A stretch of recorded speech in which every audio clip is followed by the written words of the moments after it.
안녕하세요. 웅덩이 매매법 레버리지 ETF 장기 투자자 디벨론몽입니다. 오늘도 계좌 먼저 공개하고 시작합니다. 미국 직투 계좌는 94% 수익률과 1억 6,100만원 수익 중인 상황이며 국내 계좌는 130% 수익률과 770만원 수익 중인 상황입니다. 여기에 두 번째 계좌 수익과 환차익 그리고 비트코인 계좌까지 총 2억 1천만원 정도 수익을 유지하고 있습니다. 자, 어제 미국 증시 움직임이 심상치 않았습니다. 어제 장 초반 상승으로 출발하며 연착륙 기대감과 함께 저가 매수세가 유입되는 듯 싶었는데요. 어제 장 초반에 왜 상승했는지부터 설명드리면 미국 GDP 잠정치가 발표되었기 때문입니다. 미국 GDP 발표는 3번에 걸쳐서 발표가 됩니다. 먼저 첫 번째로 속보치가 발표되고 그리고 두 번째로 잠정치가 발표됩니다. 그리고 마지막 확정치가 발표되는 시스템인데요.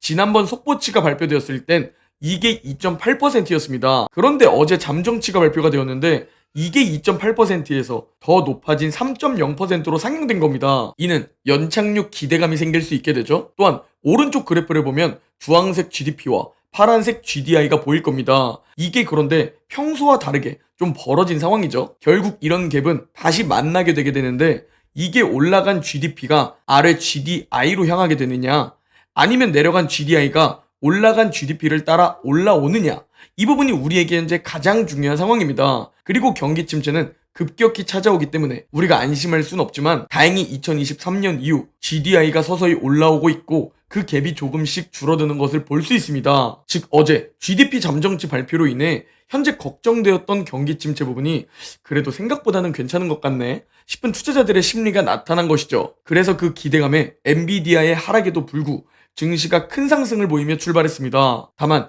큰 상승을 보이던 미국 증시가 갑자기 급락세를 보이며 나스닥은 심지어 결국 하락으로 마감을 해버렸습니다. 그래서 오늘은 이렇게 급락한 이유가 뭔지 이 부분은 우리가 살펴보고 공부해야 현 시점에서 투자자들의 불안한 심리를 알 수 있겠죠. 자, 이 이유에 대해 설명드리자면 다우와 러셀은 상승했고 나스닥과 S&P 500은 하락했다는 것으로 설명이 됩니다. 바로 제가 최근 강조드리고 있는 순환매 상승 키 맞추기 현상이라고 생각하고 있습니다. 그동안 좋은 모습을 보였던 나스닥과 S&P 500, 반도체는 이제 잠시 쉬어가는 상황이고 그동안 덜 오른 다우와 러셀이 이제 잠시 상승하는 상황이 되어버린 것이죠. 자, 실제로 2023년부터 가장 많이 오른 게 엔비디아와 반도체 그리고 빅테크입니다. 여기서 어제 엔비디아의 실적 여파로 반도체가 대체로 약세를 보였죠. 그리고 이걸 좀 더 자세히 섹터별로 살펴보면 엔비디아의 여파로 반도체와 기술주가 약세를 보였고 다른 종목들은 오히려 상승했다는 겁니다. 즉 AI 강세장으로 그동안 너무 많이 오른 종목들은 잠시 쉬어가는 장세인 것이고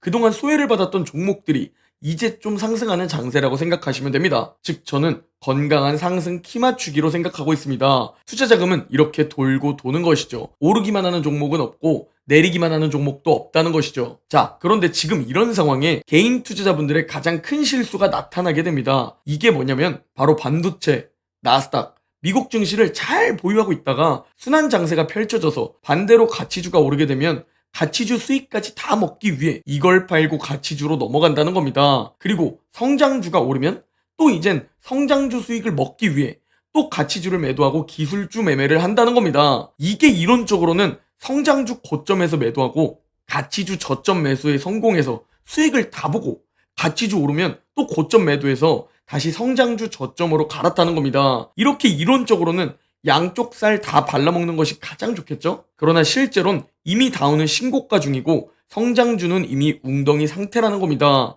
즉 수익을 계속 보고 싶다는 조급함에 가치주를 고점에 매수하고 성장주를 고점에 매수하면서 성장주 기회조차 놓치는 실수를 범하게 됩니다. 즉 이론과 실전은 다르다는 겁니다. 이론적으로 그리고 우리가 기대하는 자산 상승은 왼쪽 그래프처럼 계속 조금씩 오르면서 맘 편히 돈 복사가 되기를 원할 겁니다. 그러나 실제로 자산이 상승하는 구조는 매우 재미없는 구간, 고통스러운 구간을 긴 시간을 활용해 인내하다 보면 아주 단기간에 나타나는 급상승으로 내 자산이 퀀텀 점프하게 된다는 얘기입니다. 저는 현재 이 비트코인이 매우 재미없는 고통스러운 구간을 보내고 있지 않나 라는 생각을 가지고 여전히 인내하면서 보유하고 투자하고 있습니다. 자, 현재 S&P 500은 결국 신고가를 뚫어주지 못하고 저항받는 차트가 눈에 보이시죠? 그리고 나스닥은 전고점 부근도 아닌데 저항받고 심지어 조금 떨어지는 추세를 보여주고 있죠. 즉 지금 재미없고 지루하고 고통스러운 구간입니다. 그러나 투자로 돈을 벌고 싶다면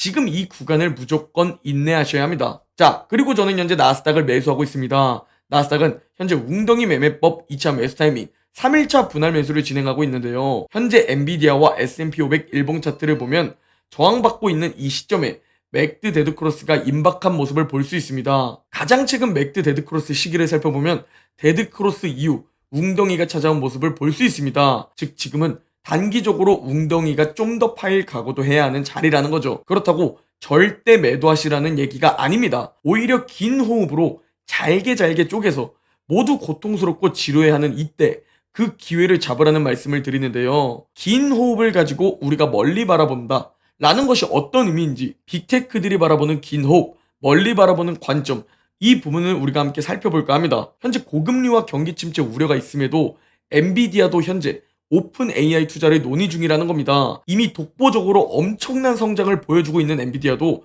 더 성장하기 위해 투자를 한다는 것이죠.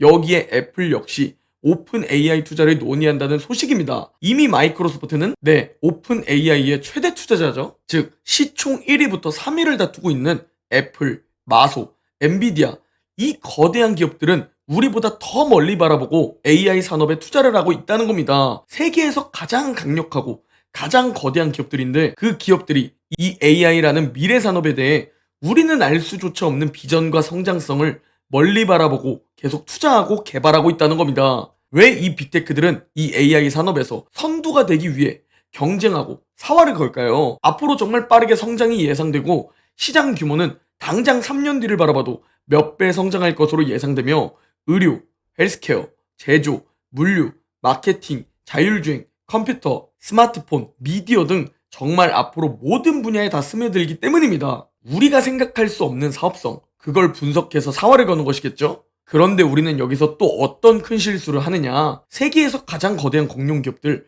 세계에서 가장 위대한 투자자들, 세계에서 가장 부유한 자산가들, 이들은 지금 당장 위기에 대비 정도는 하겠지만 그보다 더 멀리 바라보고 긴 호흡을 가지고 행동하고 있는데 우리는 지금 당장 떨어질까봐 겁먹어 버린다는 겁니다. 지금 하락장이 찾아오더라도 우리가 최소 2030년을 바라보고 아니면 저처럼 평생 보유라는 관점에서 바라본다면 경기 침체는 앞으로도 계속 올 것이고 하락장, 조정장, 폭락장은 앞으로도 계속 올 겁니다. 그러면 정부와 중앙은행은 긴축과 완화를 통해 경제를 컨트롤하겠죠. 그러면서 화폐는 점점 더 찍어낼 것이고요. 그러면 결국 2030년 이후에 화폐 가치는 지금보다 더 떨어질 테고 반대로 물건 값이나 자산 가격은 지금보다 더 올라가 있을 겁니다. 이 자본주의 시스템을 이해하면 평생 자산을 보유해야 한다. 매도에 집중하는 것이 아니라 더 많은 매수에 집중을 해야 한다는 것을 깨닫게 되실 겁니다. 매도는 돈 필요할 때만 그만큼만 알아서 하면 되는 것이죠. 이게 다 무료로 볼 수 있는 정보임에도 대다수의 투자자분들은 본능, 심리를 제어하지 못해 결국 돈을 잃는 것이 반복됩니다. 자, 그런데 이 투자 심리를 제어하지 못하는 것, 이게 바로 본능이기 때문에 정상입니다. 여러분은 호랑이가 갑자기 달려들어오면 당연히 어떤 선택을 하시게 될까요?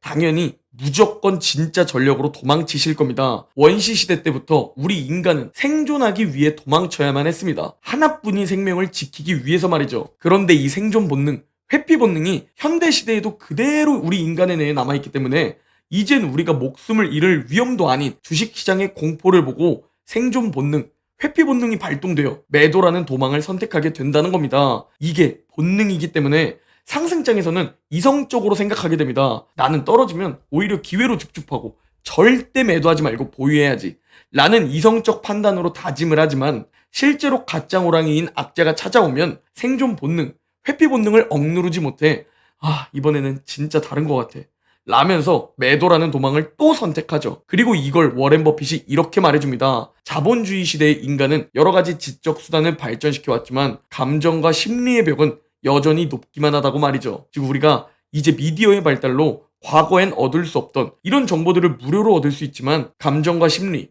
본능을 억누르지 못하는 것은 여전하기 때문에 결국 자본주의 시스템은 또 반복됩니다. 즉 이 본능을 제어하는 극소수는 부자가 되고 이 본능에 계속 사로잡히는 대다수는 평범한 삶을 사는 것이죠. 그래서 백날 추가 하락이 두렵다고 우상향 미국 주식을 포기하시면 나중에 정말 큰 후회하실 거라고 말씀드려도 결국 극소수만 성공하게 되는 구조입니다. 아무리 웅덩이가 만들어졌을 때 지금 이 조정장, 하락장은 당연하게 찾아오는 겨울과 같다. 그러니 이를 버텨내고 웅죽 기회로 생각해야 한다. 라고 말씀을 드려도 결국 대다수들은 본능을 제어하지 못해 극소수에게 돈을 다 주는 구조인 겁니다. 그리고 과거 여러분이 해왔던 선택과 행동이 쌓이고 쌓여 지금 여러분의 자산이 형성되어 있을 겁니다. 그런데 지금 만족하지 못하고 더 부자가 되고 싶은 분들께서는 과거와 같은 선택, 행동을 반복하면 절대 안 됩니다. 물론 저도 여러 가지 다 해봤습니다. 예전엔 고점 매도, 저점 매수가 가능할 것 같아서 해봤고, 단타도 해봤고, 개별 종목 투자도 다 해봤습니다. 그러나 결국은 이 방법이 최고라는 것을 깨닫고 3년 넘게 이걸 지속해오고 있습니다. 부자가 되기 위해 본능을 억누르는 것이죠. 그리고 여전히 이 방법보다 좋은 방법을 찾지 못했습니다. 그리고 기회가 또 오고 있죠. 분할 매수를 통해 기회를 잡는 겁니다. 이 기회를 이번에는 꼭 잡고 싶은데 어떻게 잡을지 잘 모르시는 분들은 제 멤버십에 가입하시면 정말 후회 없으실 겁니다. 아니, 한 번 사는 인생인데 이왕 사는 거 평범한 삶에서 벗어나 돈 걱정 없이 여유 있는 삶을 살아야 할 것 아닙니까? 오늘 영상은 여기까지입니다. 제 영상이 도움이 되셨다면 구독, 좋아요, 댓글, 알림 설정 부탁드립니다. 그럼 내일 영상에서 뵙겠습니다.